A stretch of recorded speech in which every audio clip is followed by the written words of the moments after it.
Hello and welcome to the IAS academy. आज है तारीख 20 अक्टूबर और शुरू करते हैं प्रीलिम्स स्पेसिफिक करंट अफेयर का न्यूज डिस्कशन। पिछले 2 दिन से हमारे करंट अफेयर की वीडियोस पब्लिश नहीं हो पाई, तो हमने 18 और 19 की भी जो इंपॉर्टेंट न्यूज थी वो हमने इस वीडियो में कवर कर ली है।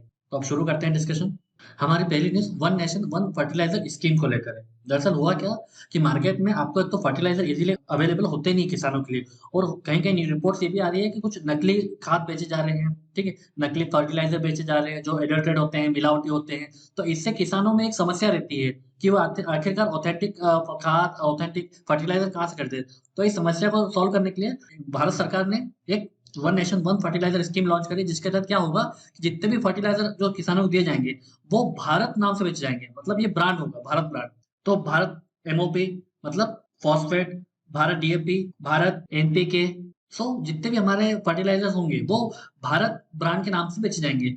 जो भी प्राइवेट कंपनी है, पब्लिक प्राइवेट कंपनी जो मिलकर बना रही है, वो सिर्फ वन थर्ड पे ही अपना लोगो, अपना कंपनी का नाम मेंशन कर सकती है, बट रेस्ट ऑफ द जो बोरी होती हैं उनमें आपको भारतीय जन उर्वरक परियोजना लिखना है और भारत ब्रांड के नाम से बेचना है, ताकि एक यूनिफॉर्मिटी आएगी, एक स्टैंडर्डाइज फॉर्म में ये बेचे जा सकेंगे, ताकि किसानों को सहूलियत रहे कि हाँ भारत ब्रांड का है, इसका मतलब ये गवर्नमेंट की तरफ प्रोवाइड किया जा रहा है और ये ऑथेंटिकेट है। ठीक है, तो वो कंफ्यूजन किसानों के बीच में वो दूर हो जाएगी। इसके लिए गवर्नमेंट क्या कर रही है, इसकी 600 किसान समृद्धि केंद्र को पीएम ने लॉन्च किए हैं। इन सेंटर्स में क्या होगा कि आपको ऑथेंटिकेट फर्टिलाइजर मिलेंगे और साथ ही साथ आपको कुछ फार्म इक्विपमेंट्स चाहिए होंगे, कुछ अगर कुछ एक्सपर्टीज की आवश्यकता होगी तो वो भी आपको इन केंद्रों में मिलेंगे। ठीक है, तो आपको याद रखना है कि आखिर किसान समृद्धि केंद्र क्या है और ये one nation one fertiliser scheme का मेन मकसद क्या है, जिसको कहा जा रहा है प्रधानमंत्री भारतीय जन उर्वरक परियोजना। तो ये हमारे फर्टिलाइजर के लिए, जिसमें पोटेशियम, पोटास, ठीक है, उसके बाद में यूरिया, एनपीके, ये आपको मिलेंगे ब्रांड भारत के नाम पर। ठीक है, तो इसका मेन ऑब्जेक्टिव यही है, ताकि एक यूनिफॉर्मिटी रहे, ऑथेंटिकेटेड आपका जो फर्टिलाइजर है वो किसानों को मिल सके। और ये पीएम किसान समृद्धि केंद्र ये जो है वो किसने लॉन्च किए हैं, कौन इसको रन करेगा, ministry of chemical and fertiliser. तो अभी जितने भी रिटेल फर्टिलाइजर शॉप्स हैं हमारी, वो किसमें कन्वर्ट हो जाएगी, प्रधानमंत्री कृषि किसान समृद्धि योजना में। इससे उनको क्या होगा कि जो फार्मर्स की सबसे बेसिक नीड होती है वो इनपुट्स की होती है, जैसे फर्टिलाइजर, सीड्स और कुछ इंप्लीमेंट्स आपको मिल जाएंगे आपको इसी केंद्रों में। यहाँ पर आप अपनी सॉइल की टेस्टिंग करा सकते हो। ठीक है, फर्टिलाइजर आपको मिलेंगे, आपको एक्सटेंशन सर्विस मिलेगी उस सॉइल के बारे में, कितने आपको फर्टिलाइजर यूज करना है, कौन सा सीड आपको ज्यादा यूज करना चाहिए, तो वो सब भी जानकारी आपको यहाँ मिलेगी। और जो गवर्नमेंट की स्कीम्स हैं, जो बेनिफिशियरीज आप हो कि नहीं हो, आपको कोई सब्सिडी मिल रही है नहीं मिल रही है, वो भी आपकी जानकारी आपको यहाँ मिलेगी।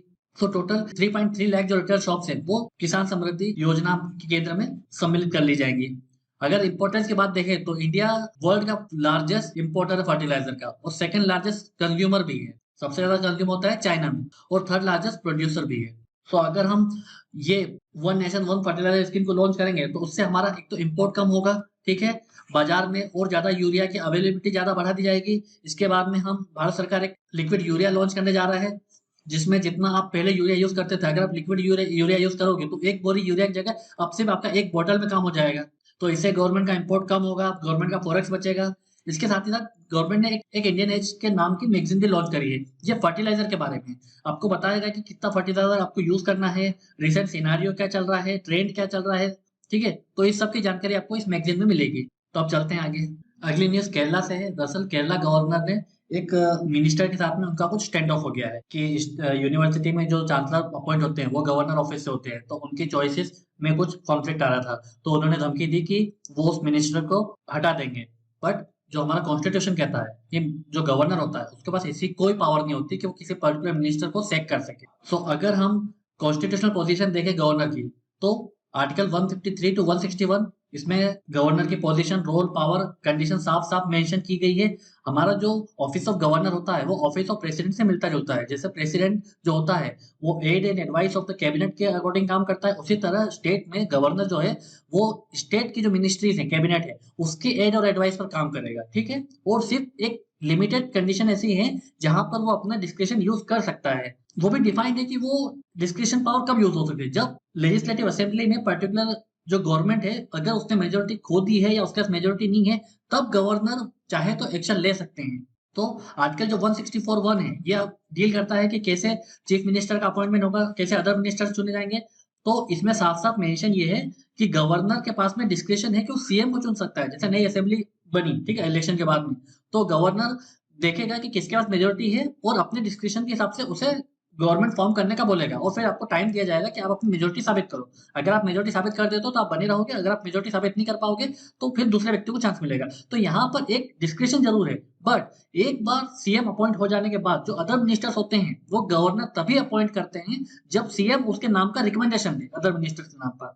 सेम केस जब किसी मिनिस्टर को हटाना होगा तो गवर्नर को पहले सीएम रिकमेंडेशन करेगा कि आप इस पर्टिकुलर मिनिस्टर को हटाना है, तब वो हटा सकते हैं, अदरवाइज वो ऐसे नहीं हटा सकते हैं। और जब गवर्नमेंट जो है वो मेजोरिटी खो देगी हाउस में, असेंबली हाउस में, तो पूरी सरकार गिर जाएगी, उसमें हटाने की कोई आवश्यकता नहीं पड़ेगी किसी पर्टिकुलर मिनिस्टर को, सीधे पूरी गवर्नमेंट सीएम सहित पूरी कैबिनेट को हटा दिया जाता है। सो क्या होता है कि जो प्लेजर होता है गवर्नर का, उसका मतलब ये नहीं होता है कि गवर्नर किसी भी व्यक्ति किसी भी मिनिस्टर को कभी भी हटा सकता है, वो सीएम के एडवाइस के ऊपर ही हटाया जा सकता है। और गवर्नर का प्लेजर भी तभी यूज में आता है जब सीएम ने या फिर उस मिनिस्ट्रीज ने या फिर उस गवर्नमेंट ने वो मेजोरिटी अपनी खो दी है उस हाउस से। अगर हम सुप्रीम कोर्ट के जजमेंट पर नजर डालें तो Shamsher Singh versus state of Punjab में 1974 में सुप्रीम कोर्ट की 7 जज बेंच ने साफ साफ मेंशन किया था कि जो गवर्नर है वो कैबिनेट की एड और एडवाइस पर ही वर्क करेंगे, एक्सेप्ट मतलब जो डिस्क्रिप्शन का यूज भी होगा तो तभी होगा जब उस पर्टिकुलर गवर्नमेंट ने मेजोरिटी खो दी है उस हाउस से, तब जाके आप अपने डिस्क्रिप्शन का यूज कर पाओगे। नाबम राबिया केस में सुप्रीम कोर्ट ने बी आर अम्बेडकर को कोर्ट किया तो उनके अकॉर्डिंग क्या था कि जो गवर्नर है अंडर द कॉन्स्टिट्यूशन उनका कोई मेन फंक्शन नहीं है, जो भी ड्यूटी उनको डिस्चार्ज करनी होगी वो एड और एडवाइस के बेसिस पर ही होगी कैबिनेट की। ठीक है, तो आपको क्लियर है। अब चलते हैं आगे। अगली न्यूज है वो मल्टी डायमेंशनल पॉवर्टी इंडेक्स को लेकर है। दरअसल जो 2022 का इंडेक्स था वो रिलीज हो चुका है। इस रिपोर्ट का नाम है unpacking deprivation bundles to reduce multi dimensional poverty report. ठीक है, अब प्रीलिम्स के पर्सपेक्टिव से इस रिपोर्ट को कौन जारी करता है? UNDP OPHI, United Nation development programme, and ये है ऑक्सफोर्ड। ठीक है, तो ऑक्सफोर्ड की संस्था और यूएनडीपी मिलके ये मल्टी डायमेंशनल पॉवर्टी इंडेक्स निकालती है। जो 2022 की जो रिपोर्ट है उसका नाम है unpacking deprivation bundles to reduce multi dimensional poverty.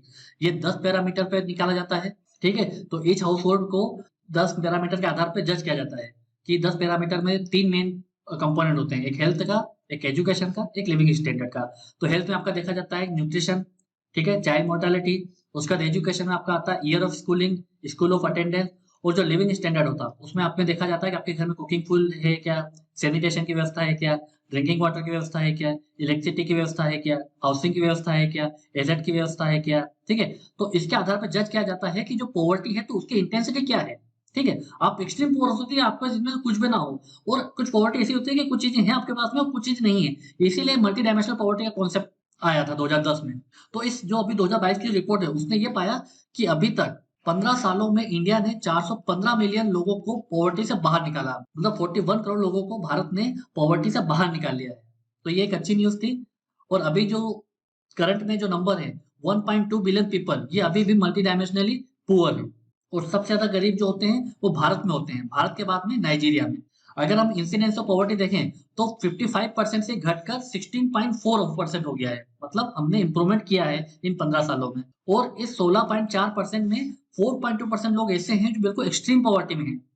अगर हम अर्बन और रूरल सिटी को कंपेयर करें तो रूरल एरियाज में ये नंबर 21% है, मतलब जो 20% जो अर्बन पीपल्स है वो पुअर है, और यही संख्या सिटीज में 5.5% है।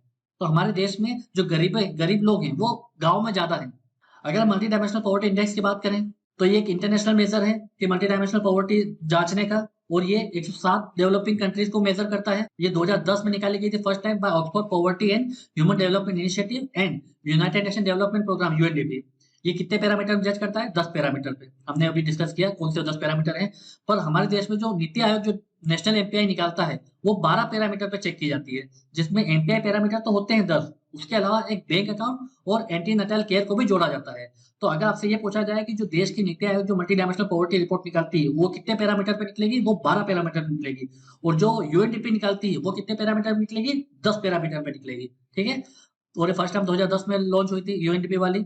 ठीक है, और यहाँ पर एक क्राइटेरिया ये है कि एक पर्सन को मल्टी डायमेंशनली पुअर तब कहा जाएगा जब वो एटलीस्ट 1/3 क्राइटेरिया को फुलफिल ना कर पा रहा हो, मतलब 3 या 3 से ज्यादा चीजों का अगर अभाव है उसके पास में, तो उसे मल्टी डायमेंशनली पुअर माना जाएगा। टोटल 10 पैरामीटर्स हैं, 10 में से अगर 3 से ज्यादा या 4-5 जितने भी हैं, अगर वो पैरामीटर मिसिंग है या फिर उसको वो फुलफिल नहीं कर पा रहा है व्यक्ति, तो उसे मल्टी डायमेंशनल पुअर माना जाएगा। और अगर 5 से ज्यादा डेप्रिवेशन है, इस 10 में से 5 चीज़ों की उसका पास अभाव है, 5 पैरामीटर्स का, तो उसे एक्सट्रीम मल्टी डायमेंशनल पावर कहा जाएगा, मतलब वो एक्सट्रीम कैटेगरी में चला जाएगा। अब चलते हैं आगे। हमारी अगली जो न्यूज़ है वो हैदराबाद को लेकर है। हैदराबाद कहाँ पर? तेलंगाना में। तो ये क्यों न्यूज़ में? दरअसल हैदराबाद को पहला वर्ल्ड ग्रीन सिटी अवार्ड जो है 2022 का, वो मिला है। और ये किस कैटेगरी में मिला है? Living green for economic recovery and inclusive growth की कैटेगरी में मिला है। और ये अवार्ड किसने दिया है? International association of horticulture producers, AIPH, इसने ये अवार्ड हैदराबाद को दिया है। तो हैदराबाद ने क्या इंप्रूवमेंट किया है? हैदराबाद ने प्लांट्स को, नेचर को कंजर्व करके, हॉर्टिकल्चर को बढ़ावा करके, ठीक है, कई सारे ऐसे इनिशिएटिव लिए जिससे हमारा इन्वायरमेंट और जो लाइवलीहुड है लोगों का, उसके साथ एक बैलेंस बनाया, और जो सिटी है उसको इन्वायरमेंटली फ्रेंडली बना रहे हैं। इस वजह से हैदराबाद को ये वर्ल्ड ग्रीन सिटी का अवार्ड मिला है। अब चलते हैं आगे। हमारी अगली जो न्यूज़ है वो फॉरेस्ट एक्सचेंज रिजर्व को लेकर है। दरअसल हुआ क्या कि लास्ट ईयर सितंबर में हमारा जो फॉरेस्ट रिजर्व था वो कितना था? 642 बिलियन। ये पीक था, सबसे ज्यादा जो फॉरेक्स एक्सचेंज रिजर्व था हमारा वो 642 बिलियन था, जो सितंबर लास्ट ईयर हमने अचीव किया था। बट यही घटकर अब कितना हो गया है? 530 बिलियन। मतलब बहुत बड़ी गिरावट देखी हमारे फॉरेन एक्सचेंज रिजर्व में। तो इसकी रीजन क्या है, इसकी वजह क्या है? एक तो fall in the value of holdings. इसका मतलब ये है कि जो आरबीआई के पास में जो फॉरेन करेंसी थी उसकी उसकी वैल्यू गिर रही है। तो ऑटोमेटिकली अगर उसकी वैल्यू गिरी है, जो एसेट थे आरबीआई के पास में, तो उससे ये पूरा एक्सचेंज का जो रिजर्व है वो कम हो गया है। और साथ ही साथ सेंट्रल बैंक के इंटरवेंशन ने भी इसकी गिरावट में हेल्प करी। कैसे? जब रुपी डेप्रिशिएट कर रहा था, तो उस डेप्रिसिएशन को काउंटर करने के लिए जो आरबीआई ने अपने पास जो डॉलर्स की जो रिजर्व थे उसको मार्केट में रिलीज किया, तो वो डॉलर खर्च हो गए। तो इससे ये 642 से 530 बिलियन में ये आ गया। और अकेले 2022 में आरबीआई ने 43 बिलियन डॉलर मार्केट में रिलीज किया, ताकि रुपए की गिरावट को रोका जा सके। इसके इम्पैक्ट क्या होंगे? हमारा जो फॉरेक्स एक्सचेंज रिजर्व जो घटा है, हमारा करंट अकाउंट डेफिसिट वाइडन होगा, मतलब बढ़ जाएगा। और जो 3% का जो मार्क है वो ब्रीच कर जाएगा। और जैसे जैसे हमारा करंट अकाउंट डेफिसिट बढ़ेगा तो कैपिटल फ्लोज भी गड़बड़ होगा। बाहर से पैसा इतना आएगा नहीं, हमें और ज्यादा इंपोर्ट में ज्यादा पैसा खर्च करना पड़ेगा, फॉरेक्स ज्यादा रिजर्व यूज होगा, इससे हमारा रिजर्व और कम होगा। तो अभी हमारे पास जो रिजर्व है $500 का, वो हमको 8 मंथ तक हमारे लिए कुशन का काम कर सकता है, कि अगर हम 8 मंथ तक हम आराम से बाहर की चीजें इंपोर्ट कर सकते हैं। पर ऐसी सिचुएशन आएगी नहीं, क्योंकि जैसे जैसे मार्केट इंप्रूव होगा तो और ज्यादा हमारा फॉरेक्स रिजर्व बढ़ता जाएगा। अब चलते हैं आगे। हमारी अगली जो न्यूज है वो इंटरनेशनल सोलर अलायंस को लेकर है। जो ये न्यूज में है, दरअसल इसकी जो 5th असेंबली थी उसकी मुलाकात हुई। कहाँ पर हुई ये मीटिंग? इंडिया में हुई। ठीक है। इसका प्रेसिडेंट कौन है? इसका प्रेसिडेंट इंडिया है और गवर्नमेंट ऑफ फ्रांस है। और अभी जो असेंबली हुई है इंडिया में, वो उसमें जो बातें हुई हैं वो एनर्जी एक्सेस को लेकर है, एनर्जी सिक्योरिटी और एनर्जी ट्रांजिशन को लेकर बातें हुई हैं। तो अगर हम मेन एम देखें आईएसए का, इंटरनेशनल सोलर अलायंस का मेन एम क्या है? कि एक तो सोलर एनर्जी के में जितनी भी टेक्नोलॉजी की आवश्यकता है, वो उस टेक्नोलॉजी को बढ़ावा, उसको डेवलप भी किया जा सके, ताकि हर कंट्री के पास में वो टेक्नोलॉजी एक्सेसिबल हो। साथ ही साथ उससे एनर्जी एक्सेस बढ़ाई जा सके, हर कंट्री सोलर एनर्जी को इजीली एक्सेस कर सके। ज्यादा टेक्नोलॉजी आएगी तो ज्यादा कंट्रीज उस टेक्नोलॉजी का यूज करके सोलर एनर्जी को एक्सेस कर सकती हैं। साथ ही साथ जो सोलर एनर्जी के मार्केट में फाइनेंशियल रिस्क है उसको रिड्यूस करना, और अन्य देशों की कैपेसिटी को बढ़ावा देना। तो ये इसके मेजर ऑब्जेक्टिव्स हैं आईएसए के। तो आईएसए को हम जान लेते हैं। आईएसए क्या है? एक तो इंटर गवर्नमेंटल ऑर्गेनाइजेशन है। जितने भी वर्ल्ड की जो मेजर गवर्नमेंट्स हैं उसका एक समूह है। ये कब लॉन्च हुआ था? 2015 में। और अभी इसके मेंबर्स हैं 110। तो आईएसए जो इंटरनेशनल सोलर अलायंस है, ये पहला ऐसा इंटर गवर्नमेंटल ऑर्गेनाइजेशन है जिसका हेडक्वार्टर इंडिया में है। और जो इसकी असेंबली है वो इसकी हाईएस्ट डिसीजन मेकिंग बॉडी है, जिसकी मुलाकात एनुअली होती है। अगर इसके मिशन की बात करें तो $1 ट्रिलियन इन्वेस्टमेंट का इसका टारगेट है बाय 2030। कहाँ, किसके फील्ड में? सोलर एनर्जी के फील्ड में। ताकि जितने भी सोलर एनर्जी की जो टेक्नोलॉजी है उसके कॉस्ट को कम किया जा सके, ताकि दूसरी कंट्रीज भी उस टेक्नोलॉजी को इजीली एक्सेस कर सकें। अभी तक जो प्रोजेक्ट लॉन्च हुआ आईएसए के अंडर वो क्या है? One sun one world one grid, ISA solar technology and application resource centre, Indian technical and economic cooperation ITEC scheme. ठीक है। तो ये 3 स्कीम अभी इस आईएसए के अंडर चल रही है। अब चलते हैं आगे। अगली न्यूज हमारे ग्रीन क्रैकर्स को लेकर है। दरअसल चंडीगढ़ ने अलाउ कर दिया है कि अब आप ग्रीन क्रैकर्स का यूज कर सकते हो। तो अगर हम ये देखें कि ग्रीन क्रैकर्स और जो हमारे ट्रेडिशनल पटाखे होते हैं उनमें डिफरेंस क्या है, तो सबसे बड़ा डिफरेंस ये है कि दोनों हैं, जो ग्रीन क्रैकर्स और जो ट्रेडिशनल पटाखे हैं वो दोनों पॉल्यूशन कॉज करते हैं। ग्रीन क्रैकर्स का मतलब ये नहीं है कि ये बिल्कुल भी पॉल्यूशन कॉज नहीं करता है। अगर यूपीएससी क्वेश्चन पूछती है कि ग्रीन क्रैकर्स भी पॉल्यूशन कॉज करते हैं, तो हाँ, ये करते हैं। बट इसका फायदा ये है, जो ट्रेडिशनल जो हमारे आम पटाखे होते हैं उससे ये 30% कम एमिशन करता है। तो ये हमारे लिए अच्छी बात है कि इससे कम एयर पोल्यूशन होगा। तो अगर हम ग्रीन क्रैकर्स को देखें तो ये किसने बनाया है? ये सीएसआईआर ने बनाया है। और इसको अप्रूवल किसने दिया है? Petroleum and explosive safety organisation PESO ने इसको अप्रूव किया है। इसे ग्रीन क्रैकर्स क्यों कहा जाता है? एक तो ये डेंजरस नहीं होता है, इसमें लेस हार्मफुल केमिकल्स मिले होते हैं, और जो केमिकल्स में होते हैं वो क्या रिलीज करते हैं, वाटर मॉलिक्यूल्स। इससे कम एमिशन होता है, और ये जो डस्ट होती है उसको ऑब्जॉर्व कर लेता है, और ये लाइट और साउंड को ऐसे प्रोड्यूस करता है जिससे कम से कम आपका पोल्यूशन हो। 30 to 35% रिडक्शन इसका देखा गया है। So green crackers reduce emission substantially, और ये डस्ट को ऑब्जॉर्व कर लेता है। और सबसे अच्छी चीज ये है कि इसके पास जो हैजार्डस एलिमेंट है, बेरियम नाइट्रेट हो गया, ये कंटेंट नहीं करता, तो ये हमारे इन्वायरमेंट के लिए अच्छा है। अगर हम ग्रीन क्रैकर्स की कैटेगरी देखें तो ये 3 कैटेगरीज में आते हैं, स्वास्थ्य, सफल, स्टार। जैसे डेवलप किसने किया है, council of scientific and industrial research, CSIR ने। जो स्वास्थ्य ग्रीन क्रैकर्स है वो है सेफ वाटर रिलीज। तो ये क्या करता है, जो वाटर ड्रॉपलेट्स होते हैं ये फटने के बाद में ये वाटर ड्रॉपलेट्स रिलीज करता है। स्टार क्या है, सेफ थर्माइट क्रैकर्स, ये पोटेशियम नाइट्रेट सल्फर इनको कंटेन नहीं करता है। सो इससे क्या होता है ना कि पर्टिकुलर मेटर का जो पोल्यूशन होता है वो कम होता है, कम एमिट होता है, और जो साउंड की इंटेंसिटी है वो कम हो जाती है। और जो सफल है, सेफ मिनिमम एल्यूमिनियम, तो इसमें एल्यूमिनियम का मिनिमम यूज होता है, तो इससे साउंड में कमी आती है। तो ये हमको 3 कैटेगरी याद रखना, कभी यूपीएससी प्रीलिम्स से पूछ सकती है। अब चलते हैं आगे। ऐसे ही और करंट अफेयर के वीडियोस के लिए आप हमारे चैनल को सब्सक्राइब कर सकते हो। हमारा इंस्टीट्यूट द्वारा एक मेंटरशिप प्रोग्राम रन किया जा रहा है, जिसमें आपको 2 डेडिकेटेड मेंटर्स प्रोवाइड किए जा रहे हैं। एक आपका एकेडमिक मेंटर होगा और एक आपका फॉलो अप मेंटर होगा, जो आपकी स्टडी के प्रोग्रेस को ट्रैक करेगा। इसके अलावा एक PYQ based live answer writing program run कराया जा रहा है, जिसमें आपको लाइव आंसर राइटिंग करवाई जाएगी, और जो क्वेश्चन होंगे वो यूपीएससी के थीम वाइज क्वेश्चन आपके साथ डिस्कस किए जाएंगे। इसके अलावा करंट अफेयर एनालिसिस प्रोग्राम में समाचार वाणी और फिलोसफी, हिस्ट्री, साइकोलॉजी के ऑप्शनल क्लासेस आपको प्रोवाइड की जा रही है। और अधिक जानकारी के लिए आप हमें इस नंबर पर कॉन्टैक्ट कर सकते हो। इस वीडियो में फिलहाल इतना ही। Thank you very much.